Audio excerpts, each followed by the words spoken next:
Assalamualaikum warahmatullahi wabarakatuh.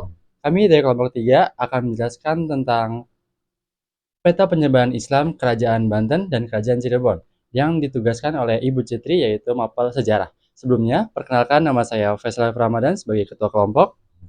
Perkenalkan nama saya Siti Nurhalilah.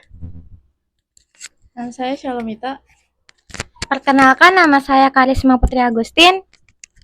Nama saya Nazualia Pratama. Penjelasan yang pertama akan dijelaskan oleh Siti Nurhalilah. Jadi yang pertama ada pusat kerajaan Kota Banten Lama yang terletak di pesisir utara Provinsi Banten yang termasuk ke dalam wilayah Serang yang merupakan ibu kota dan pusat pemerintahan kerajaan Banten yang memiliki posisi strategis yang di Selat Sunda yang menjadikannya simpul penting dalam jalur perdagangan regional dan internasional. Lalu yang kedua ada wilayah kekuasaan. Kerajaan Banten mencapai kejayaannya dengan wilayah kekuasaan yang luas meliputi Banten modern. Banten modern yaitu ada Cilegon, Serang, Pandeglang, dan Lebak.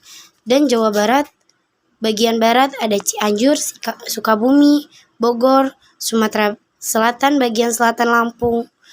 Wilayah ini dijadikan sebagai koloni dagang karena komoditas lada yang sangat penting untuk perdagangan global pada saat itu.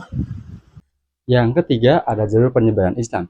Yang pertama itu ada jalur perdagangan. Di jalur perdagangan ini terdapat pelabuhan yang sangat penting. Contohnya seperti Pelabuhan Karangatu. Di Pelabuhan Karangatu ini banyak sekali nelayan yang sering mampir ke Pelabuhan Karangatu. Seperti pedagang Gujarat, pedagang Arab untuk bertukar rempah-rempah dan sekaligus menyebarkan agama Islam lewat jalur perdagangan ini. Yang kedua ada jalur ulama dan sosial serta budaya. Di Kerajaan Banten sendiri banyak sekali budaya yang berkembang di Kerajaan Banten. Contohnya seperti pernikahan antara bangsawan dan masyarakat lokal. Serta juga Kerajaan Banten memiliki hubungan yang erat dengan Kerajaan Demak. Sehingga Kerajaan Demak seringkali menyebarkan agama Islam lewat jalur darat ke Kerajaan Banten. Sehingga agama Islam menyebar ke Kerajaan Banten. Yang keempat, jalur penyebaran Islam melalui Demak ke Banten. Di sini terdapat dua jalur, yaitu jalur darat dan jalur sungai serta laut. Di jalur darat sendiri, peta penyebaran agama Islam melalui Kerajaan Demak ke Banten itu melalui Semarang, Surakarta, Cirebon, sampai di Banten. Dan selain melewati jalur itu juga, Kerajaan Banten juga sering sekali melewati jalur pos, yaitu jalur utama yang meliputi penghubung antara Jawa Barat dan Jawa Tengah. Yang kedua ada jalur sungai dan laut. Sering sekali para pedagang melewati Selat Sunda yang sering kali berlabuh di Pelabuhan Banten.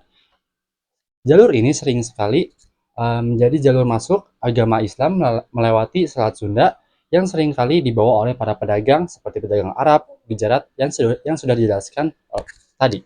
Jadi yang kelima ada pengaruh budaya dan islamisasi. Nah yang pertama ini ada Masjid Agung Banten, contohnya seperti simbol kekuasaan dan pusat aktivitas keagamaan. Nah yang kedua ada sistem pemerintahan Islam, ada dua. Yang pertama itu strukturnya meliputi dari sultan, terus ke mufti, terus ke kodi. Nah yang kedua ini ada mengadopsi nilai-nilai syariat Islam dalam hukum dan administrasi. Nah yang ketiga ini ada tulisan dan bahasa. Contohnya seperti penggunaan huruf bahasa Pegon dalam penulisan aksara lokal. Nah yang keempat ini ada arsitektur dan kesenian. Contohnya seperti arsitektur masjid dan keraton dipengaruhi oleh gaya Islam dan lokal. Nah, kesimpulannya yaitu Kerajaan Banten merupakan salah satu pusat kekuasaan dan penyebaran Islam yang kuat di Barat Nusantara. Nah, posisi strategis di jalur perdagangan internasional serta hubungan dengan kerajaan lain, seperti Demak menjadikan Banten tidak hanya sebagai pusat ekonomi, tetapi juga sebagai pusat dakwah dan kebudayaan Islam. Lalu ada pusat kerajaan dari Kerajaan Cirebon. Yang pertama itu letaknya berada di pesisir utara Pulau Jawa yang kini memasuki wilayah Provinsi Jawa Barat. Dan merupakan pusat pemerintahan dan penyebaran Islam di wilayah pantai Jawa Barat. Lalu letaknya strategis untuk pelabuhan penting, jalur perdagangan di Laut Jawa. Wilayah kekuasaan pada masa kejayaannya di pantai utara yaitu di Indramayu, Majalengka, Subang, dan di bagian wilayah timurnya yaitu di Ciamis, Kuningan, dan Sumedang. Ada beberapa bagiannya yang di Jawa Tengah yaitu di Brebes dan Tegal. Ini melalui hubungan dakwah dan politik. Jalur hubungan politik dan keagamaannya, Kerajaan Cirebon mempererat hubungannya dengan Kesultanan Demak, Kesultanan Banten, dan kerajaan Islam lain-lainnya. Hubungan ini mempercepat penyebaran Islam melalui ke wilayah pedalaman dan pesisir di timur dan barat Jawa. Yang kelima ada perkembangan budaya dan Islamisasi. Yang pertama ada seni dan budaya Islam berkembang seperti seni ukir, batik bermotif Islam, dan arsitektur masjid. Lalu ada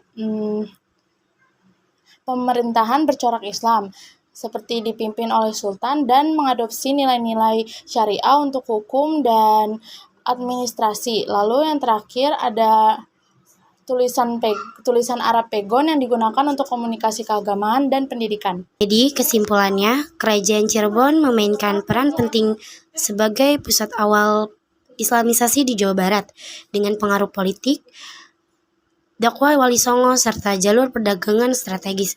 Cirebon juga berhasil menyebarkan agama Islam ke berbagai penjuru Jawa dan menjadi peran penting antara pusat-pusat Islam di Jawa Barat dan Jawa Tengah. Cukup sekian presentasi dari kami. Maaf bila ada salah kata atau perbuatan. Wassalamualaikum warahmatullahi wabarakatuh.